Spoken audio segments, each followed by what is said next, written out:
More than 40,000 runners hit the streets of Chicago every year. But what are the top tips you need to know before running the Chicago Marathon?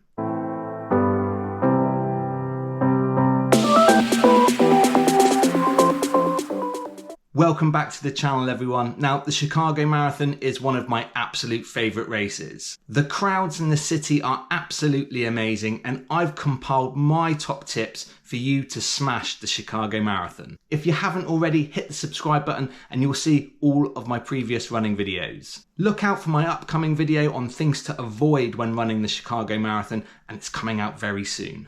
But for now, here are my top tips for running the Chicago Marathon. Study the course. The Chicago Marathon starts and ends in Grant Park, passing through 29 diverse neighbourhoods. The course seems simple, but it's a lot of straight roads and several out and backs. So take some time to look at the course and memorise some landmarks, water stops and neighbourhoods to really anchor in your race strategy. There are so many great districts, but the highlights for me were the energy of the Mexican neighbourhood in Pilsen and Chinatown, where you pass under the famous sign and are greeted by the dragon dancers. These areas are so much fun and they definitely give you a much needed boost. The first few miles are in downtown and it's easy to get carried away, but stick to your race pace. Take advantage of the shade in and around the skyscrapers as the route passes through downtown, as miles 14 to 17 can be a bit brighter and sunnier. I found this section a little bit more challenging just because the crowds were a little bit thinner and it started to heat up a little bit too. Optimise your supporter locations. The Chicago Marathon prides itself as one of the best supported marathons in the whole world, with up to 2 million people lining the streets. Having done a little research and some sightseeing pre-race, you'll also be in a great position to finalise the best spots for your supporters and family spectators. There is an opportunity to squeeze in a few spots within a relatively short walking distance from each other. In particular, the mile 2 marker is a couple of blocks from the start line, and the halfway point is only another few blocks away from mile 2. So that's 3 spots in a relatively small area.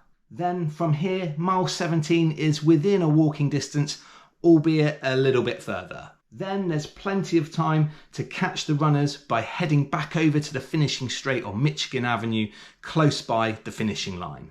The Chicago Marathon really does boast incredible support. Run the tangents.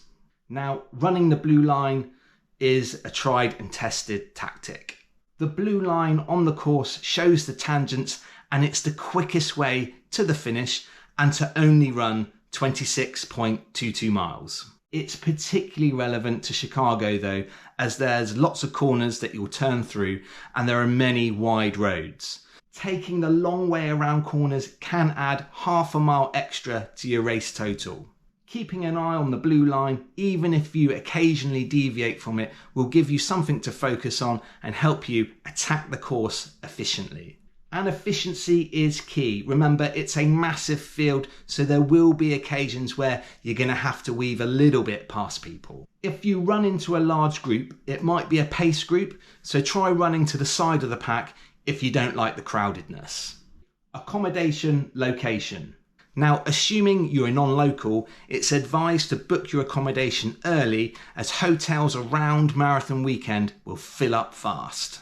Staying near the start line can remove race morning stresses, but this is likely to be more expensive as the start line is right in the heart of downtown. Personally, I did quite a bit of research before booking online around some of the neighbourhoods and narrowed down a few based on safety, proximity to a transit station, and online recommendations. There are many great areas to stay, and we saved a ton of money by staying outside of downtown, which we then reinvested on sightseeing. We stayed a short walk from the Montrose transit station, which is serviced by the Blue Elevated or L line. It took us about 20 minutes to get into the heart of Chicago, into downtown, and we were quite happy with that. It wasn't too long, and we felt safe throughout the whole time that we were in Chicago. But like all major cities, do your research first. We got a great Airbnb for a fraction of the cost, and with it loads of extra room to relax pre and post race. Making the most of the excellent transportation links in Chicago will not only save you money, but also your time. The elevated trains are an experience in themselves, and you can take advantage of the great value Venture cards. We paid about $15 for 3 days of unlimited travel. It also works on some of the bus routes, which is very helpful. If you're flying into O'Hare Airport, there are several ticket booths where you can get your Venture cards. The kiosk queues do get very busy, and we had to wait for a little while. So after a long flight, be prepared to be patient. As we were doing lots of touristy journeys and we were staying out of downtown, we used our cards to get to and from our accommodation, which saved loads on taxis.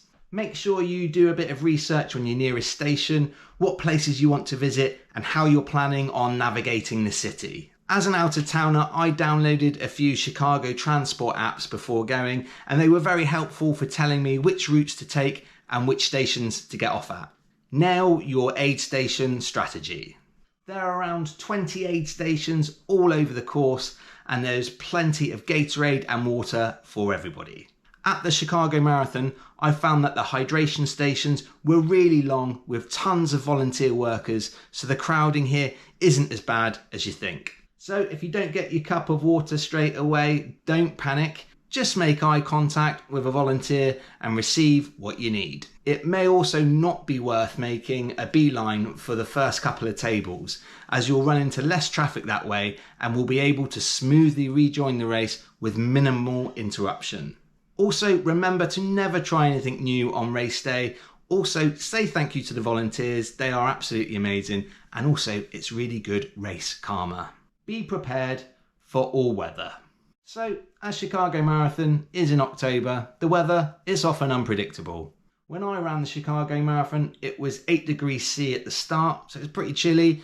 And when I finished, it was a fairly warm 18 degrees C, which is quite a swing. As such, you'll see lots of runners come to the start line in throwaway layers. This will keep you warm at the start, so pick your layers that you're happy to donate. Visualisation Techniques. 26.2 miles is pretty daunting, and for most of us, it's pretty far. Develop a strategy to stay motivated throughout. Mine was to study the neighbourhoods and the landmarks and then visually tick them off in bite-sized chunks. I also found splitting the route into 3 out and back sections, the north, the west and the east, which mentally made it more manageable. I had read prior to the race that once you hit Chinatown, that's the trigger to mentally go deep. The Chicago crowds are insanely good from start to finish, so make sure you use them as your fuel. Warning, you may be offered Jello and tequila shots out on the course. I'll let you decide on that one. Keep moving after you pass the finish line. The meet and greet zone post-finish line is well organised and there is lots of open space.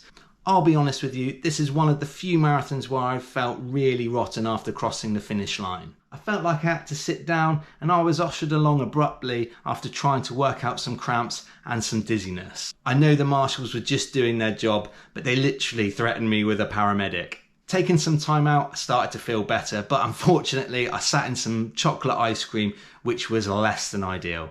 So hobbling along, clutching my hamstring, with brown ice cream dripping down the back of my leg, it really wasn't a good look.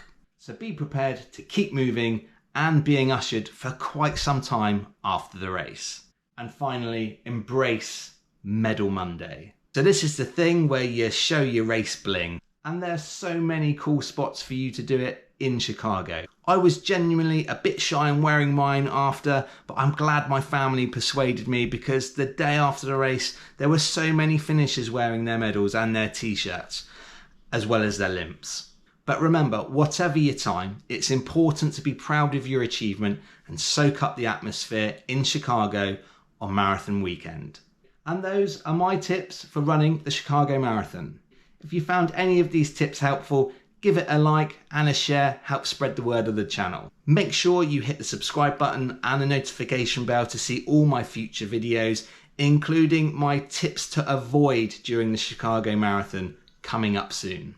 But until next time, happy running.